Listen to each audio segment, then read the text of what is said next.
So ayan guys, pang 2 weeks na nila dito ngayon. So papakawalan na natin sila. Pangkuasa ng mga kuan ba? Pakananan ba? Kailangan natin silang pakawalan sa malaking space para hindi crowded dahil malalaki na sila. Siksikan na sila dito sa kanilang brooder. Ano ba ang epekto kapag hindi natin sila ma-transfer sa malaking space? Hindi po maganda yung pagtubo ng kanilang balahibo at mabagal yung kanilang paglaki kapag crowded po sila sa kanilang kulungan. So kapag 2 weeks na sila, so ganito lang. Aalisin lang natin tong clean sheet. Yung ano natin, sinicircle natin. At dito na sila sa malaki na kulungan. Ayan. Bakit ba kailangan silang i-brooder? Dahil po, pagkapisa nila, pagka-hatch ay hindi pa sila sanay sa klima natin dito na tuwing madaling araw ay malamig at kapag nalamigan sila ay manghihina po yung ating mga ducklings at yun po yung dahilan ng pagkamatay.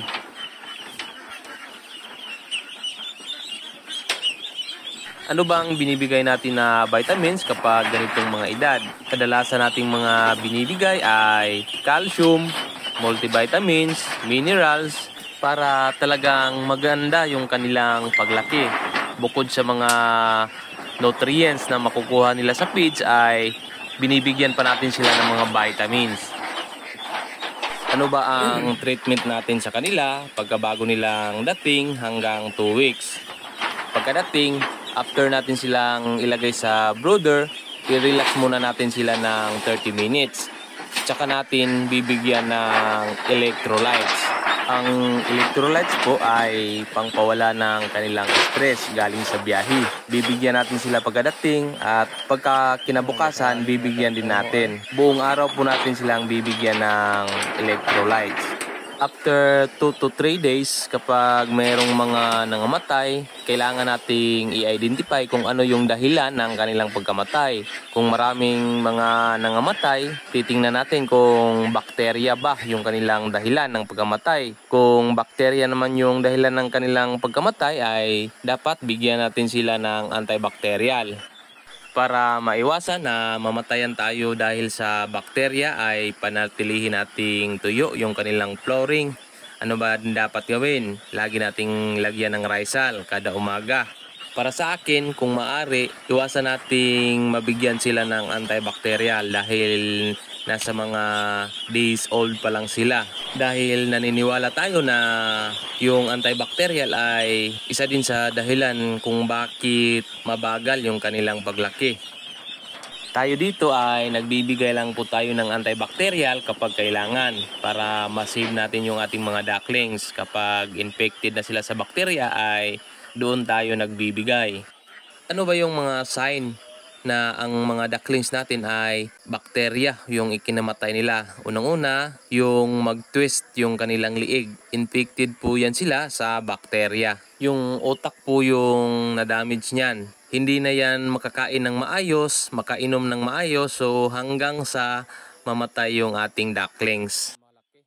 Pangalawang dahilan ng pagkamatay ng ating mga ducklings kapag andito pa sila sa brooder ay ang yung malamigan sila dahil sa kanilang painuman or nababasa sila sa kanilang painuman. Kapag ganon ay malalamigan yung ating ducklings, manghihina sila at mawalan ng ganang kumain hanggang sa mamatay. At ang ibang mga dahilan naman ng pagkamatay ng ating mga ducklings kapag andito sila sa brooder ay yung design ng ating brooder.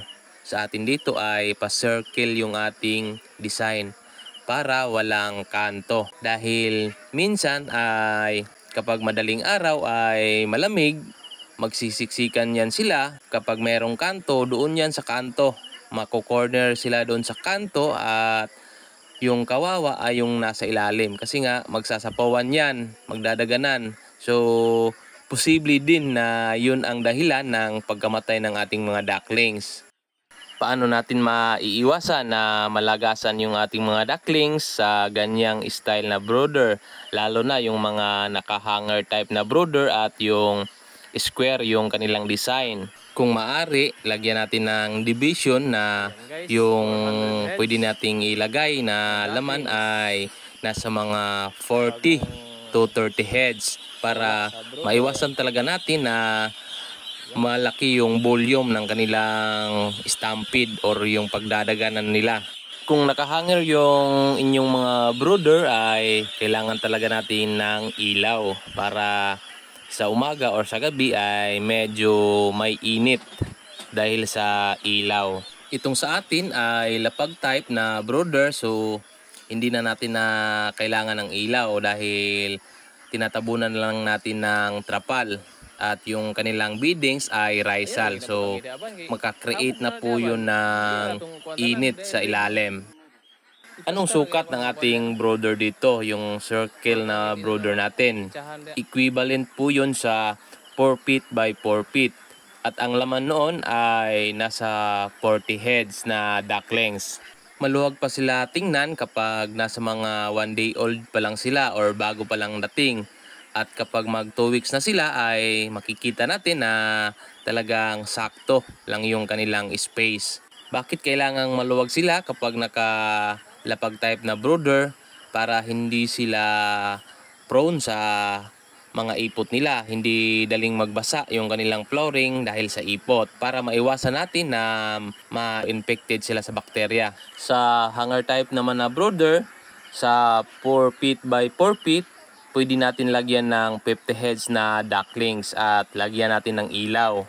Ang advantage ng naka-hanger type na brooder ay talagang safe sila sa bakterya kasi nga yung mga ipot nila ay malalaglag lang sa ibaba.